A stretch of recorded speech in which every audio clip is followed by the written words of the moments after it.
First order of business is approval of the minutes from the January 23rd meeting. I'm assuming everybody read them. Anyone like to make a motion? Make a motion to approve. I second it. Okay. All in favor? Okay. Unanimous vote? Okay, I'm sorry. We'll need an aye and then all opposed. But we'll need verbals for all in favors, Okay. please. Who seconded it, all in- first of all? Okay, thank you, sir. And we're all going through a learning curve. Please do not think we're correcting. Okay. And some administratively over here, we need to be, All for in- recording purposes, we would need to hear the aye. All in favor, say aye. Aye. Opposed? Nay? Thank you, Unanimous. sir. Did you vote? I don't vote. You're a non-voting member. Right. Perfect, thank you, sir, sorry about that. Thank you. Future meetings for this year and January. There have been some adjustments made because of holidays. I need a vote on this to approve these dates. Would anyone like to make a motion? I make a motion. Second? Second. Okay. All in favor? Aye? No. Aye. Opposed? Nay? Unanimous? Okay, Rescue Squad reports. Region 1, Mary Beth. I spoke with Brian. I met with him a couple of times and we had a few meetings. I spoke to him this afternoon. They have 4 new members coming in as of the end of this week, and 2 more applications coming in as well. Chris Carty has come in to help with the paperwork and try to get all that together and in line. And we're supposed to be meeting at the end of this month to go over anything else that we need. As far as Rescue 3, Oakway, everything is okay there. Okay. Region 2, Tammy? Salem Rescue 2 is doing well. Have 4 new members that we were hoping would be able to get in class, but they're not going to be able to take the current one coming up. So we're going to get them in as soon as possible. Everything else going well. Had some communication with Lynn from Mountain Rest, and everything is fine there. And Region 3, Michael? Let's see, I talked with Tater, I had him send me an email earlier today. And, he said they're trying to Cadillac along, naturally, I'll just read what he sent me. They have 3 applicants that have been submitted and are scheduled to attend the next EMR course. They have continued to make contact with former members to try to rejuvenate interest amongst some of the older group that used to be there. He had started into motion to start to talk to the fire departments that surround him in regards to responding with med tones. But naturally, with the COVID and the corona, it has dampened his efforts to get out and do that. And as far as Rescue 5, everything's good. We're moving right forward. Region 4, Eric? Rescue 22 is kind of idling along. We do not have any new members at this point, but we haven't lost any. Our commissioner did resign, and I'm filling his role until we decide if I'm going to do it on a routine basis or if somebody else will step up and do it. I guess that means that you're not going to? No, I'll probably do it. I'm just leaving that open. Open for vote. Open for vote. If my squad still likes me, I'll probably do it. Okay, and Rescue 5 myself, Rescue 8, we're certainly busy. Lots of calls, lots of people wearing flip-flops in the woods, breaking ankles, then getting us to carry them out, then refusing transport so they get in their cars and leave. That's happened twice at Yellow Branch.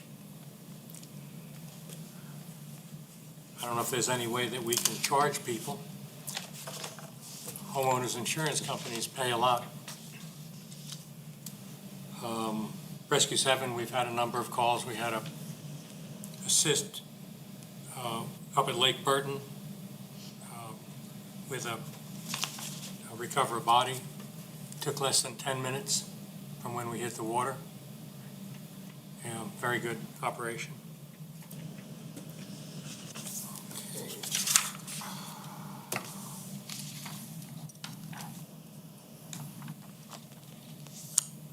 Okay, the chairman's report. I was wondering with everything that's been going on if the county foresees the rescue commission to continue to do what it has been doing and be an advisory commission.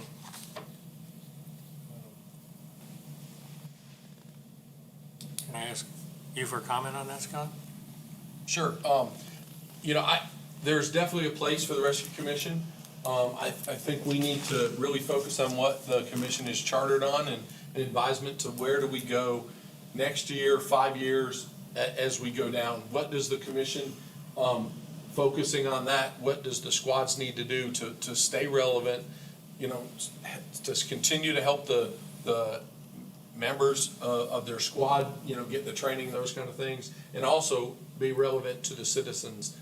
As we know, things change, and those, COVID is a prime example of that. So, as we look forward, the new future, and that's, the commission, one of the, charters within the ordinance specifically chartered, in that future, dealing. So I definitely think, there's definitely a need, because we need to look further down the road, especially on the rescue squad. Our numbers of calls for medical, even with EMS ambulance service having more ambulances, we still run more and more calls a year. So, it's definite that we need to look further down the road. Recommendations to me, on how we can, do that, so we can try to budget it. All those things definitely, fit directly into, number one, your charter, and a lot of what you've done, looking at policies and procedures and helping out guidance on that when we're doing that is a vital part of what you've done in the past, and advising, me to make sure that, we have that good voice with the squads, to do the best for the citizens and the members. Good, sounds good. And right along with that, I was wondering if the future roles of the volunteers, the rescue volunteers in the county has changed any, looking down the road. Of course, it's gonna change a little bit. Yes, I mean, it's gonna change as needs come about. Yep. The rescue squads have been good at changing, to what, in some cases, what we need. But what we have found is the call volume's going up, and we're overwhelming those members. So, as we look at the future roles of the rescue squad, we do need to look at what that training standard's gonna be, how the training's gonna be accomplished, more online, hybrid, whatever that may be, to make sure we keep the membership up of the departments so that they can meet that need as we change that role. We've morphed since I've been here in the 13 years, and the commission has been a big part of, focusing that guide to the squads to make sure that as you advise what's going on, we can try to make the best decisions. Funding, equipment, vehicles, whatever that may be, looking at those needs. I am physically not in your squad every day, or their squads every day, and that piece, getting it from their membership of what some of those needs be is very vital. Good. I wanted to bring something up that Mike Carroll asked me to bring up, and that is that he requested that all the squads get their members affiliated properly, so that he has the records for everybody and can answer DHEC when they ask questions. And he said that only about 50% of the members in the squads are affiliated. So if the representatives here would get with their squad chiefs try to find out what's holding up further affiliation. It would be very helpful I for have a Mike. few numbers if you'd like them. Yes, sure. So affiliation, we have 91 members affiliated, or I'm sorry, not affiliated, that are on the rosters. 36 are affiliated, 55 are not. So it's actually less than 50%. So we do need to work on that as it goes forward. And Mike is working to get a good process for that. It's been done a couple different ways while I've been here too. And so he wants to make sure we have it down as a written process to try to help it. There's a few things that have to be done, and if you don't do it in order, it kind of messes up, and that's where a lot of these people are, I believe. So, hopefully we can alleviate that. And in my brief, when we go over a couple things, it'll make more sense of why we need to make sure people are affiliated, with the, emergency services with DHEC. Good. As we move forward. See, Can I ask a question on that subject? Is there a list of the ones who are affiliated that we can compare? So, yes, I've asked Mike Carroll to contact each chief with their list of members, and theirs that are affiliated and theirs that are not. So he has pulled the big list together, but he has not divided them up yet, cause it's, he's putting it into a spreadsheet so that we can actually, here's the rescue ones, here's the rescue twos, instead of just a jumble of names, because, from squad to squad, he is working on that. so as far as the 91 that are on the roster, that's just rescue squad members? Yes. Okay. So we need to make sure we get the message across to the fire departments to affiliate as well. Correct. Yes, we need as many people that are EMR and EMT affiliated, as we move forward with some of the direct, advancements in medical, definitely.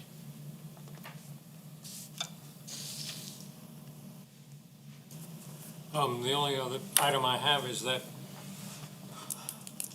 I know that a few years ago, when we were trying to decide what the responses would be for certain types of medical calls, that for cardiac arrest, it would be the rescue squad,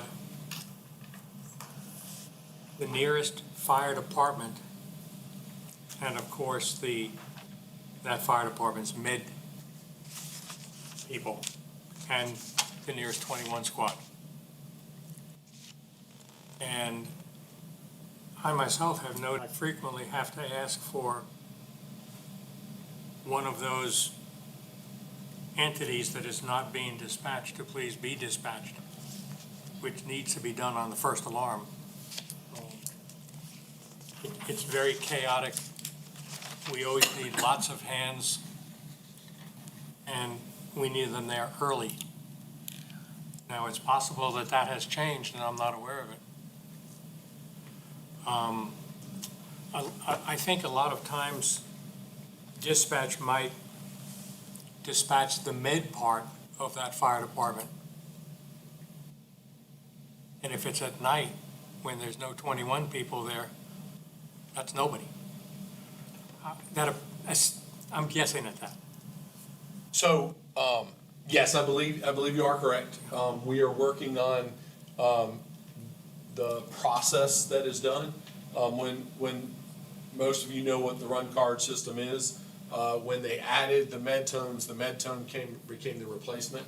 And that is not always answered. So we're going to have to look at every one of those hundreds of cards and look at that process. And we actually have to look at the process, before we change, we need to look at the whole process and how it needs to be done. Because the medtones are not working properly, in the process that was designed, or thought up, and in that trial hasn't completely worked right. So we need to work through that also, as we go through. I will have a conversation with Travis, and dispatch and try to look at, make sure that on those specifically, that's something that we can make a difference of with people, that we're sending the right units. But we don't want to make a knee-jerk reaction and change something that's going to hurt us in the future. We just have to change. Absolutely. So we need to look at that process. I know Mike Carroll has also looked at that, is identified that as one of the areas of the med tones that we need to figure out exactly what's gonna be the best, best practices, not just, we're gonna change something and we're gonna do it, and then we're gonna do it for 6 months and change it again. I wanna fix it, not just put a Band-Aid on it. I think the med-tone purpose was modified early, and that kind of got it messed up. Yeah, and I'm still learning the whole box alarm, the hundreds of them that there are, so we're. The med-tone actually works great for me at Holly Springs because it only gets the folks that are medically trained and in our system to respond, whether it's somebody's there or not. The only downside that I see in this same conversation is if nobody goes from that med-tone and it is a unconscious or a serious call, we're not sending that staff squad along with them. So, Anyway, that's all I had. Chief Crine.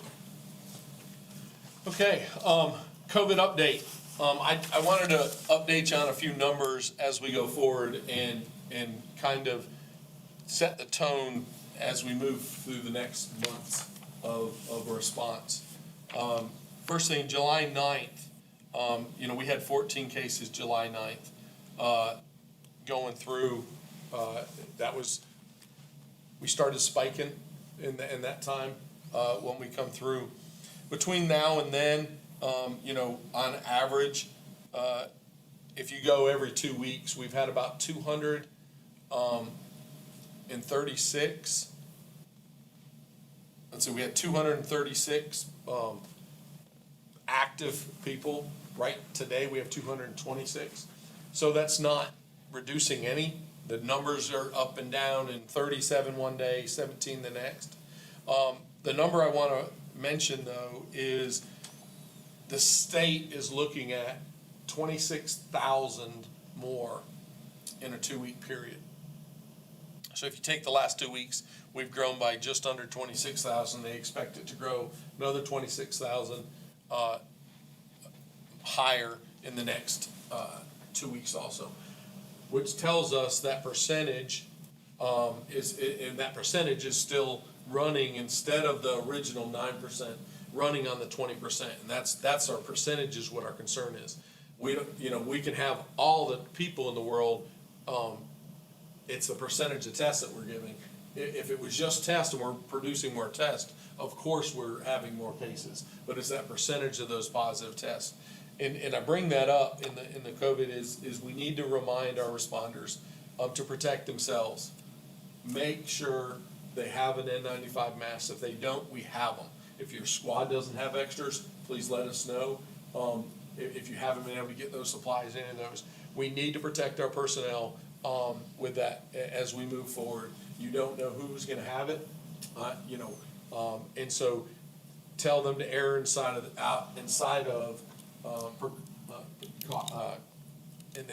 err inside of caution. Okay, as we prepare, make sure we're ready. One of the things that we did is we issued their own mask in a bag to each one of our staff to make sure they can't say, well, I didn't have it. Well, they have a bag that they're supposed to either have on their med bag or on themselves anytime they go to a medical call for safety personnel, because you never know if you get in the house. I don't want a medical person to have to walk into a house and go, oh, I'm sorry, it's a COVID, I'm gonna walk back out, when they can just put their mask on and limit that contact and limit that. We can all do an assessment starting at 6 foot. So when we're looking at COVID and going forward, as this continues, and it will continue for a while until, we need to make sure we protect our volunteers, because we all know that when that happens, that they can't go to work, okay? They do this at the grace of themselves and not for money. And we need to make sure that we have the right equipment for them and are providing that equipment. So make sure your squads know that if they need and can't get those supplies, please contact us. We do have a stock of those to make sure that we can protect. We will be going around also again and spraying every vehicle in the fleet. We've been trying to do that every so often and touching every 100+ vehicles that we have in the fleet and decontaminating the whole inside of that vehicle. And so the staff will be doing that again soon. I'm not sure the schedule. I didn't pull that today. It's sometime next week, but I don't know what day they're gonna be working through that on their schedule. But COVID is still around. Remember, we have limited a lot of that COVID response. We are not sending responders if it's a known COVID case, if there is no need. If it's a cardiac arrest, those calls you may still get sent. So we need to make sure we have that appropriate equipment. And then also monitoring our staff for that. Most of you received an email today about a call a bunch of people were on that possibly we had an exposure from a member. We just need to make sure people are wearing a mask and monitoring themselves, those that may have been exposed, until we get results when it comes back. So those that needed to were notified. Next thing on the list is physicals. The next date is Tuesday, the 28th at Long Creek. We still have a few openings for those that don't have physicals. This is very important, more important to have a physical. Not that it was ever not important, but we are not allowed to fit test you for an N95 mask, which is required by OSHA as a medical professional to be fit tested, without a physical. The part of the physical is the respiratory air pack virtual piece to get checked off, which allows us to fit test you. If people don't have a physical, it's kind of hard to fit test you, which means it's kind of hard for you to know what size mask you're supposed to wear and to protect your members. So it's very important we get those physicals this year. And if you haven't already talked to Mike about getting people that don't already have it from their job or whatever, fit tested for the N95s, please, he will be back in Monday. Let's get that done and get that scheduled so we can get it. We have testing equipment and everything for that process. So that actually covered both physicals and N95. While you're on. Yes, sir. You and I spoke briefly several weeks ago about the physicals and the blood work and all that bunch of stuff. Has that improved or? I'm not sure if doing a one-stop with North Greenville is the solution. We're still pulling the numbers on that from the two this month. The issue being, most of the people are not fasting, and I don't blame them. We're asking them to fast all day because the blood draw is when you first come in and our physical starts at 4 p.m. So a worker has to fast for 8 hours during his workday or during the heat, which is not good. And so we are still testing them. If they did eat, if they come in and say we ate, we go ahead and test them. We don't get their A1C or their, what we test for is actually hyperglycemia. And we've caught a few in the past, people going, they're borderline. And so that fasting is where we catch that. So it invalidates that test that we provide. And that's the concern with that. And I think in the future, we will need to go to something different. North Greenville will be glad to change it, to morning blood work. You'd come in early in the morning to wherever we're gonna do, you'd get your blood work, and then you would come back that night and do the testing, so it doesn't take so long. And it was virtually one stop, it's all still done in one day, it's just not done in literally one trip. And it does take some coordination for that, but they'll be glad to do that if we change to do that, if we choose to do that.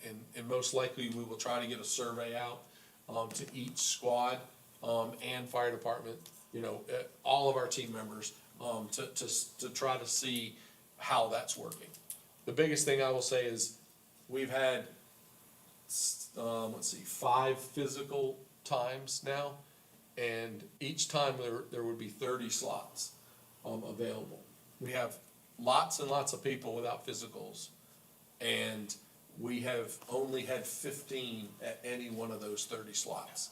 So we have plenty of slots, so there's no reason, there's been 5 different days that people couldn't have gotten their physical.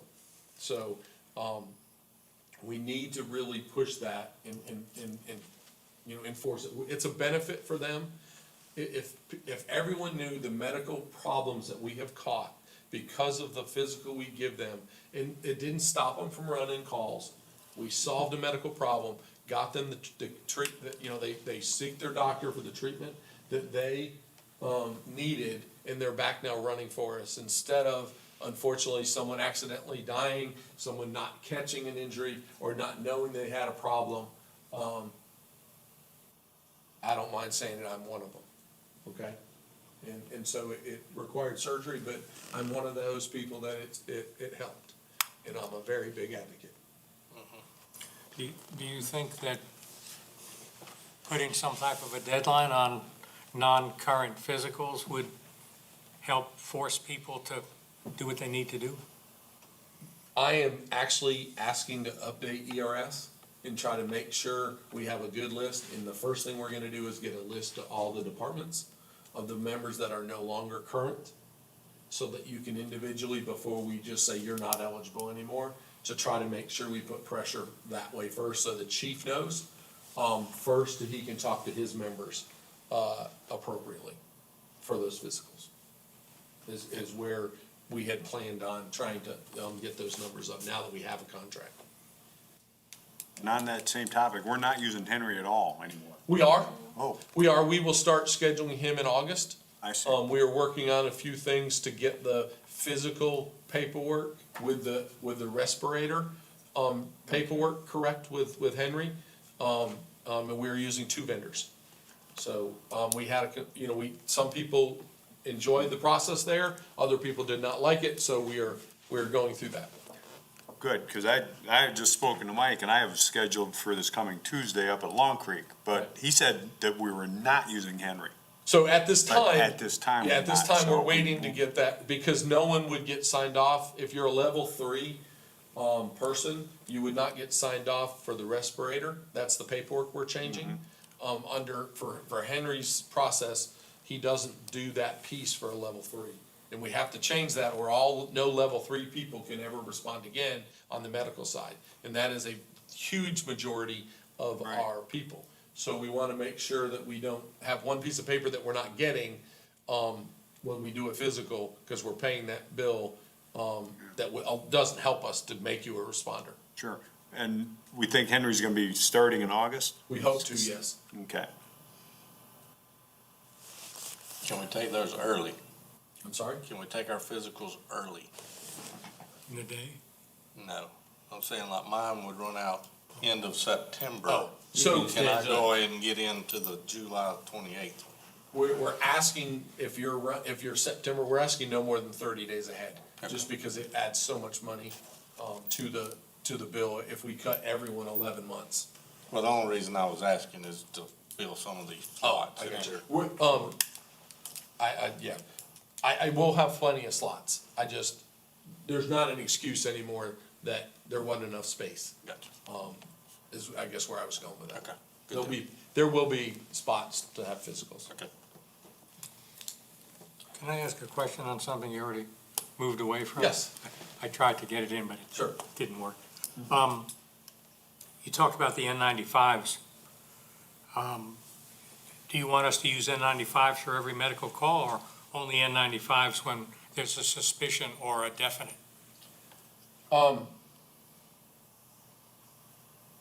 The policy has been you're getting a mask on every call, and it has been a surgical mask. Right. We are getting to the point that on medical calls, it would not hurt, for every person to wear an N95. The surgical mask actually helps you not give it to somebody else and you not give it to your patient, if you don't know you have it. It doesn't help as much you getting it from them. And you should identify that they have it, and then you could swap to the other one. But the shortage is not there anymore. Departments can get, or squads can get N95s, or KN95s, that has been passed. So if someone tells you a KN95 is not authorized, DHEC and everyone has basically gone through it. It actually meets the European standard, which is a harder standard than the United States standard, so I'm not sure why anyone thought it would qualify, but, the KN95 is okay, and it would be for protective of our volunteers, I would not have a problem recommending that. How do you feel about us putting a surgical mask on the patient if it's not a respiratory? I don't have a problem with that at all, but a lot of your medics are already doing it. Okay. If they can tolerate it, and that with any mask, that, asking a person to wear a mask is 100% okay in this environment, especially if you're there treating them. for your My protection. other question is, I know it's certainly difficult, but what about wearing masks on trail calls? And typically the call that came up today. I think overall, you can separate if you need to, for most of those. We may have to look at making sure that we have some type of face covering for everyone that ends up carrying the patient, because that is 6 people right around. And we don't always know that would be. So I think we will be looking at after today's episode, or information that we're finding out. We'll be looking at what that process is in the future. And I know, it's hard enough to breathe when you work in a trail, but So, can I show an object? I don't have enough to, You can show an object and then send it to us, and we'll put it in the backup material that this object was referenced. okay. So a mask, Oh, that, yes. okay? That simple people can carry. And then when they get to masking, when they get to masking something, to carrying someone, they can easily put it on and still breathe. But they're not spreading it to everybody else. And so that's something that we can definitely look at. You don't have to have a hard mask over your face, which is hard to breathe, when you're already carrying somebody out and doing that. So those are options, that we need to start looking at, as we go forward. okay. Okay? May I speak? Yes. Sorry, I don't normally do that. We have ordered a lot of items called Who Rags. They're like cylinders, you've seen a lot of people wear them in fishing tournaments and whatnot. I think we'll have plenty to distribute to volunteers. Where am I school? Yeah, I used to get those in the hood. I think we'll have plenty to distribute. Yeah. A lot easier to breathe through than the face Thank you, masks. Scott. Anything else? No. Okay. Vehicle mileage and maintenance. So, this will get covered again in the quarterly paperwork. We had 2 vehicles. We check our vehicles out, and people have them because they're running so many calls and all that kind of stuff.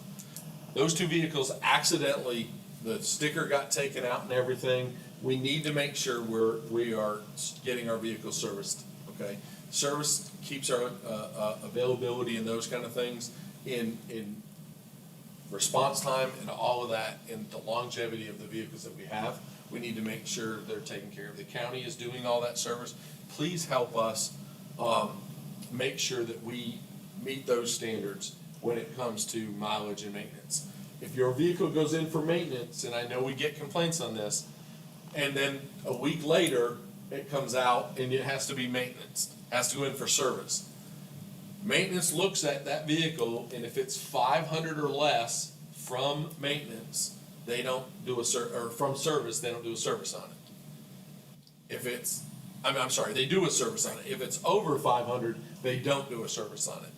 So as soon as they see that vehicle going into that 500, within that 500 range, they start to schedule a maintenance. So there has to be a cutoff somewhere. So unfortunately, sometimes that means they are week to week, because that 500 happens the next week and you get called to have your vehicle serviced. That might work with fire trucks, but with rescue vehicles, that could be a weekend. It could, and that's why we do 500. And if we go over a little bit, there's a little buffer in there with all the service. There's some buffer to do that. But you are correct. But that is why most recently we've had 2 that literally the week before it was in for service, it was in for maintenance, and then the next week we had to take it in for service, because it was at that 500 mark, and we were busy that weekend, and we drove 500 miles. With the new quarterly mileage sheets, help Yes. keep track of that? They are, yep. Epi and Narcan project, we are putting together a training. So most of you know that the Station 21 has Narcan and Epi for anaphylaxis. To follow the regulations for for a responder. Now, EMTs can give it and draw it up. And if you use the vial and use a needle. A responder can use an auto injector.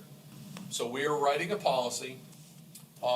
Basically, you have to have the training, you're gonna have to be affiliated, you have to have a valid, CPR, all that, you're gonna have to have a EMT or EMR. If the squad and the member and everything is affiliated with training, you will be able to purchase through our license that person an Epi auto injector and an Narcan nasal injection. Or vial, I'm sorry? or vial. No vials, only Epi, auto injectors Okay. for this program, Okay. okay? If you're part of an EMT truck, and your truck is licensed as an EMT truck, they can have a vial. But that gets back to, you have to be licensed by DHEC with that truck, and that is very hard to do when people go from truck to truck to truck. So by going with an auto injector, we can give it to you and assign it to you, and your truck does not have to be DHEC licensed. So that's where we're going, so that instead of us having 4 trucks that are licensed in the county, that have Epi on them, we can have 50, whatever those responders want to get that training and want to do it. We can have that Epi wherever we need it and whenever we need it, instead of just a few vehicles. Does that include private vehicles? Yes, it'll be assigned to you, and there'll be a serial number on the kit, and everything as we go out, and the squads can choose who they're gonna assign it to.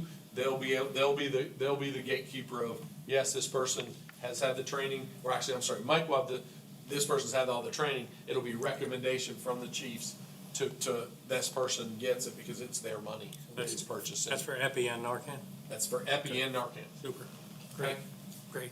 So that plan should be coming out. The training is getting finalized.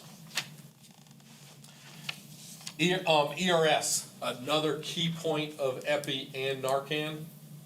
We do very few actual patient care reports in ERS.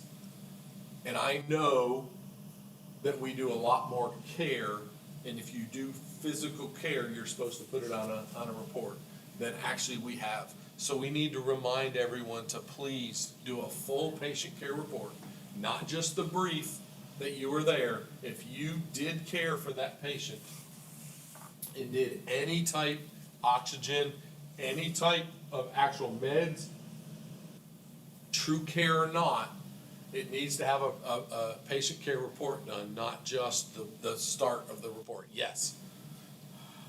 I don't set NIFRs and all that other stuff, DHEC's report in the continuum that says all of the little check boxes that we have to fill out, and it is cumbersome. That's not my doing, that is a regulation that says we have to fill all this out, and it does get cumbersome. But we need people to do that a little more. So, we need to make sure paper reports, those people that do those are complete, so that they can be completely put into a PCR also. If those people that are actually doing that. I Process. think from the feedback that I get about that is that a responder might do partial patient care, and then they think they have to, it's gonna be too cumbersome to do just part of the report out, but the not applicable can be used quite a bit. For the parts they don't do, you can say non-applicable. Yep. The biggest thing we have to remember is if a member does not fill out a PCR and he did care, he is falsifying documentation. Yep. And if that goes to court, that is exactly what they're gonna see. They're not gonna see that he did a great job. Not gonna see that he did everything right and something went wrong later. they're gonna see that we falsified documentation. And so we need to make sure those patient care reports are done. Is this happening pretty much across the board, or is it specific squads? Across the or- board, I would say. I might need some clarification on some of those things. Okay. But for example, with my squad, I responded to a cardiac, 17 was already there initiating care, and we had to do CPR. Okay, But they're gonna do the report, okay, right? Or even though should. I ended up touching the patient, it was only an assisting in CPR. well, that needs to be put down in yours because they have the PCR. They have the patient care report. Okay. If you give a med or anything like that, if you give it, I'm an EMR. All I did but was you pump. can give oxygen. If you give oxygen, you would. They basically did everything. My So if function they was do simply everything, pumping. yeah, if they do everything, you don't have to worry about it. Okay. You could just say in the report narrative Right. that you assisted 17 with patient. And Just leave it at that. again, and that's the quirk of 22, is so many times where they're assisting 17, Yep. and, they're all the EMTs, and we're only EMRs, so. But I understand where you're going. If you truly were there first and we We're did there the and patient you care, give them that's where you in. have to keep track of it. How do you, where do you draw the line, Scott, as far as a lift assist? If there is visible, injuries, and that you did the assessment and the visual injuries, there needs to be a full Okay. report. If you're just called for a lift assist with no EMS and you do the lift assist, you don't want to consider that patient care? If there's no injuries, that's not patient care. You do a regular report. What about adding to that call if the patient allows you to just check vitals? Is it patient care yet? You're getting into patient care. Yeah, okay. Thank you. I have one with the 21, when we go and we catch up with them and they do their report and we are assisting them, can we just put it, just like he said, just put in our narrative that we assisted them and, So all the rescue squads are under 37501, and that should be under one report. You should go into that report, and all your stuff should be under their report also. we've had a couple of times where they have went in and did it and cleared Closed it it. and closed it, and then we could not Okay. get in it, and then we had to try and come up and do a whole new one. So you can always call the battalion and they can unlock it in that Okay. case, if you need to, because there needs to be one report so that we don't report it as two calls. Okay. Okay. They are 37501, right? Correct. Yep. Talked about this commission and some of the advisements of it. One of the next topic is training and standards. I think you, in the past, have done a good job of some of this, and I think it's very much needed now, is to put together a training and standards for what any responder in the county under the medical side, it needs. They need to have this, and put that in a stair-step program, to build our future. Looking at it is we wanna be an EMT program, but we know what the first step is an EMR. And how by getting Epi and Narcan out into the EMR hands, that's a huge benefit. But we can take that next step into aspirin and nitro and those kind of things with your EMT.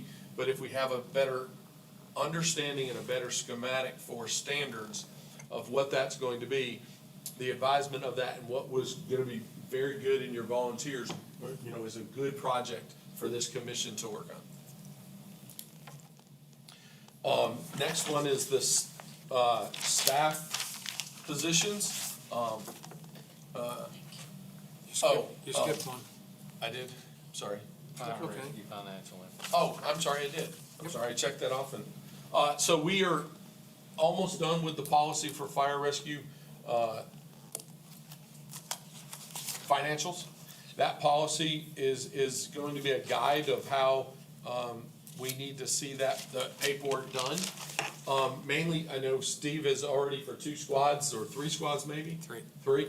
Already started doing it that way, to track it so that we can actually, you know, when I get asked how much operations does it cost to do the whole system, well, I have what our operations is, I don't have what every squad, what every fire department has, to know system-wide, what's the operations for what we do. Because we only have a piece of that. And to break that down, so the policy, we're going through finance, purchasing, legal, and making sure that it covers all the aspects that you have asked for. I know that was done, the year before, Chief King left, in request. So I've picked that project up and we hope to next meeting in August, if you don't have an August meeting, because the squads are going to, we don't want them to fall behind before. If for some reason they don't, we'll get that presented to the chiefs to make sure they don't fall further and further behind on not doing it the way we're gonna try to get them caught up. The sooner we get this out, the better we're gonna be to track, all the money. Again, freedom of information and being transparent. We wanna make sure that the money that the squads, the taxpayer money that the squads are dealing with is, you know, able to be looked at and seen as much as possible. So that will be coming out shortly, from that. One other thing's on standards, for the rescue vehicles, Mike is working on through DHEC if we're to actually make a list that we would like to move any vehicle that is on the rescue squad to here's the minimum equipment. We've gone back and forth, are we an EMT program, or an EMR program? Here's the minimum on EMR, and then here's the bag for EMT. So that vehicle could be made an EMT vehicle with a bag, or everyone knows that the minimum equipment is on there. And that's not the case right now. So, Mike is working on that standard for you, to help. I could see them presented next month, for you guys to look at and to advise it, how you think the squads are gonna take that, you know, as you are issued that money to buy it. You should have, it's stuff you need and stuff we need, but, you know, some are better than others. Just for your information, with Rescue 5, when we got our vehicle ready to be inspected for a DHEC vehicle, we had it already staffed, equipment-wise for an EMR vehicle. It cost $2,500 additional to go from the ER level to the EMT level. And a lot of the stuff was useless. It just had to be there. Right, and that's why, you know, we're looking at, do we need to be an EMT program? We limit the EMT vehicles, but make sure everything is AMR qualified. Back to staff positions. First thing is, we'll talk about Mike Carroll, Community Outreach, and EMS Medical Director. If you knew the department before, that was a battalion officer, Ryan, when he left. We actually split those duties and put it back to a 40-hour person, so that when it comes to medical rescue squad needs or anything, questions from the commission can come through me to Mike or to Mike if it's a medical, whatever, how that may be, to answer those questions. He is going to be that person now. Day-to-day operations still stays with battalion. They're guaranteed to be there. It's a guaranteed staff position for us.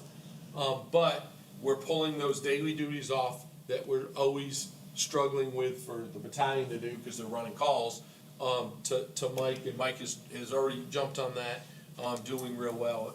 With the change in schedule, he hadn't planned, he's on a family vacation this week, so that's why he is not here. But that position is already filled, so part of the position of the battalion is that was originally there has been filled. We will go ahead and interview for the battalion's position that is physically open now, and actually we have 22 applicants, I think, that we have all their stuff. We will be reaching out to them and see if they're still interested in that application as we move forward for that position. Scott Smith, most of you know him. He will be taking a larger role in the emergency management side of things, and filling that role of the Deputy Director of Emergency Management, as that used to also be a second duty for battalion. We are giving him 2 duties presently, and that is RAD and that, but I'll be able to help him to do 2 jobs, as we go forward to do both fire and rescue, helping both sides, when we go through, that process. We're presently rewriting the, job description for the, fire chief's position. So that will be going back out. And then we will also be putting together the requirements for, the actual evaluation committee, for that, position as it goes out. So we hope to have that out soon and get that, done. I have, started to review that job description and actually looking at, the new purpose and jobs, for that, as that moves forward. Any questions on staff personnel and update? Oh, we did have, an assessment center yesterday, and so they're gonna get me the list for recommendations, so that will be hiring 7, I think, 4 from last time and 3 or so from this time, if once they get the list put together, to hopefully bring us close to staff again. Again, we have to bring them all up to speed, make sure they're all done, and we presently have 1 person at recruit school. We did hire a person, and we are sending them to recruit school for the first time. So they'll come out ready to go. What did you say Mike's, does Mike have an official He is the EMS, and rescue director. director? Okay. We asked to have an EMS director for DHEC, and so he is listed on all that paperwork, as that, position. You have to be, if you're an EMT program, it has to be a paramedic or special training. A doctor can be that, but, so. Quarterly paperwork. When you got your checks this quarter, you probably got a new quarterly check sheet. The quarterly check sheet, not much has changed except for, we added the vehicle, location and mileage. Again, we're taking that, making sure we cross-reference it with motor pool, so that we don't get a vehicle that's 10,000 miles over, service, and that happened. So, that's why that got added to that. We're actually gonna have a form, and it's going to be a digital process, and our guys are doing most of that. But if they can't find a vehicle because someone has it checked out, has it, running calls with it, or whatever that may be, they're gonna have to call the chief and say, hey, where's this vehicle? What's the mileage on it? So we can write that down. And once we have all those done, they'll be able to check that off and make sure that we have all that documentation. So are you saying that if those vehicles are kept in one place, that we don't have to physically go up? If they're in the station, if they're in the station or a specific location that, we're gonna be able to take that, and the staff members will go get that. Great. Close to quarterly time, they'll run out and check the vehicles for mileage. Thank you. The other piece added on is a, roster. We need to have an active roster every quarter of your members. The biggest issue here is we have to, a prime example is workman's comp audit is coming, and we need the most up-to-date roster for the workman's comp audit. So this saves me from going to you and all going, hey, I need this, I have to have this turned in 3 days, I know you didn't see this email for 2 days, and you're jumping through hoops. If we have one turned in, quarterly, we can have the most up-to-date. We also are mandated for the fire portal, continuum, and, our roster in general for workman's comp, to make sure that we have a formal roster, and this will help us update that. This is, right now, we have it in a Word, we're gonna actually put it into an Excel process, so it can be loaded. We'll be able to merge it and bring it in, so it's very quick. If you haven't changed anybody, guess what? It's as simple as going, hey, it's updated, here's our roster, you can email it to us, whatever that may be. I don't know the exact process, but we're gonna have to start getting those to get that ERS and everything cleaned up, so we have the most, member information. When you called it an active roster, would you define that? I'm sorry? Define active roster? Right now, it is not going to be people that meet the standard for a incentive. So it is your members. You'll see on here, it says, to put in the rank position if they're honorary or any of those members, that we at least have those members. If they are your bookkeeper, that's what they're due. If they're a responder, are the interior, exterior, or the EMR, or the EMT. To try to get that information, to make sure we have the most up-to-date information. What if they're inactive? If they're inactive, and truly, then they don't have to be here. If they're truly not, doing anything anymore. We need to start cleaning our rosters. We need to be good stewards of money, and every person on any roster, active 911, dispatch system, or anything costs us money. $12.25 for every person or every device we have on active 911. And we went through and culled about 25 today to get under our limit, so that when the bill comes in, we don't have to pay for twice as much. They allow us a little bit above, but if you're above come bill time, they bill you for all of it. You get the next step up. So At $12 a year? a device, $12 a year. That's pretty good. The bill's $6,000, so it adds up. At $12 a piece, so. Most of Rescue 1 and Rescue 4 update was already done by the commissioners. I appreciate that. I will say, been in, recent contact since we, worked on getting, some new leadership to focus on Rescue 1. 9 members probably by the end of the month. In 2 months, they've changed that squad around and had 9 members running, doing everything, trying to get the books right, doing everything. Phenomenal job there, and I think we can learn from that as we move forward in focusing on Rescue 4 as the other one we need to get people, is having that one person that is dedicated and wants that squad to make it. Really doing that recruitment. In 2 months, again, we took a squad that was struggling, and they're doing positive things. And they're meeting calls. They're one of our busiest squads, and so they're meeting calls and they're meeting the needs. So, good job to Rescue 1 on that, and we just need to try to focus and maybe turn that around for Rescue 4 and move forward for that. That is the last thing I have in my brief.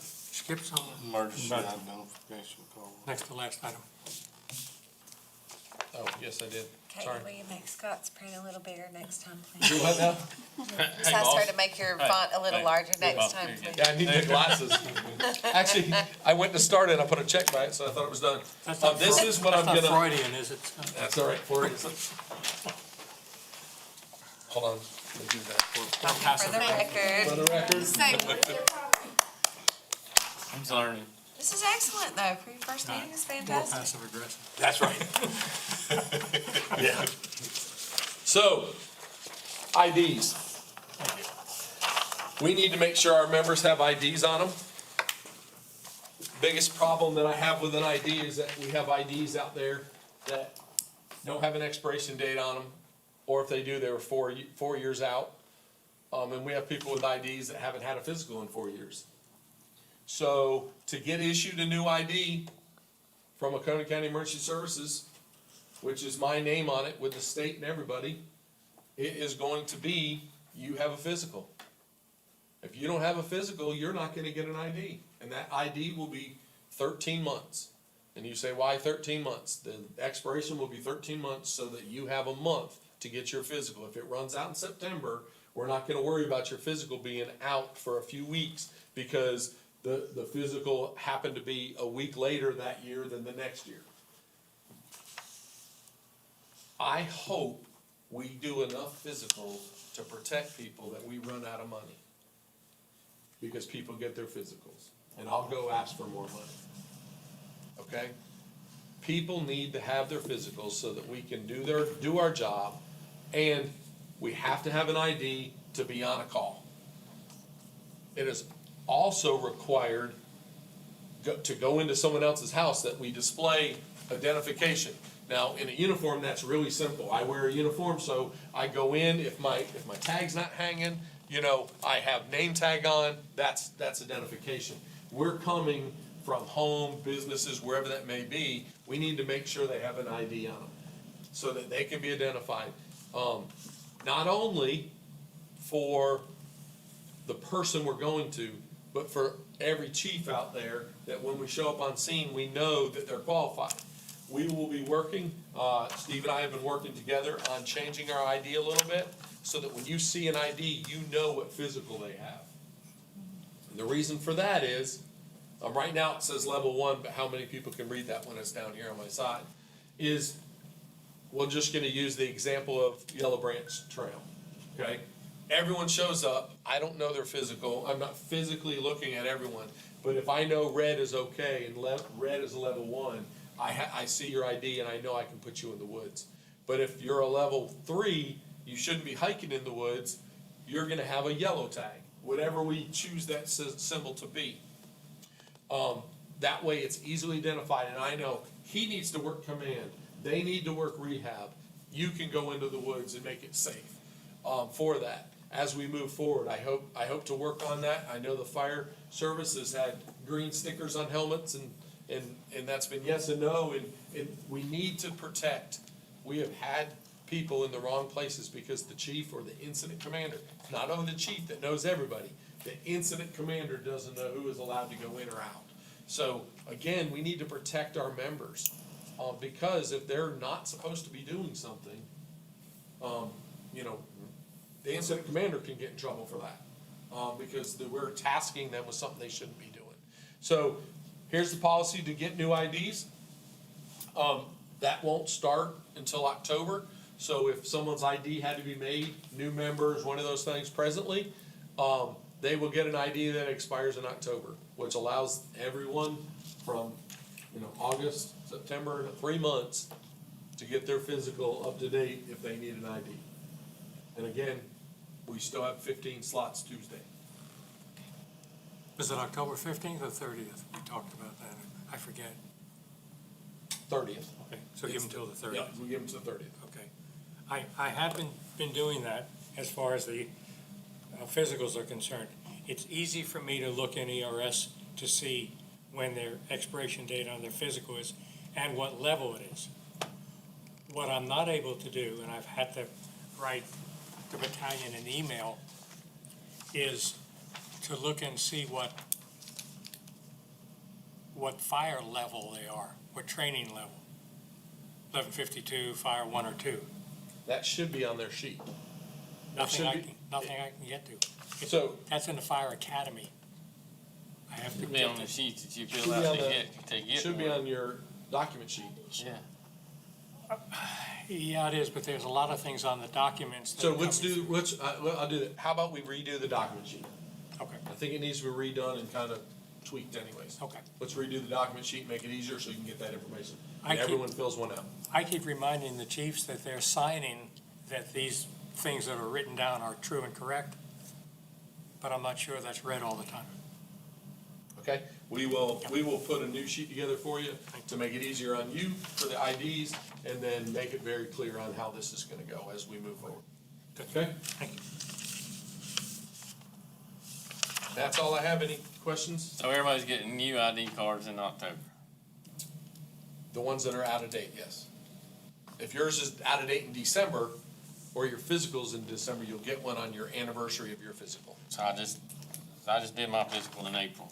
So you should get one that runs out in April. You can get one now if you don't, if you need a new ID, I'll give you, you'll get an ID that lasts till April of your. 25,200.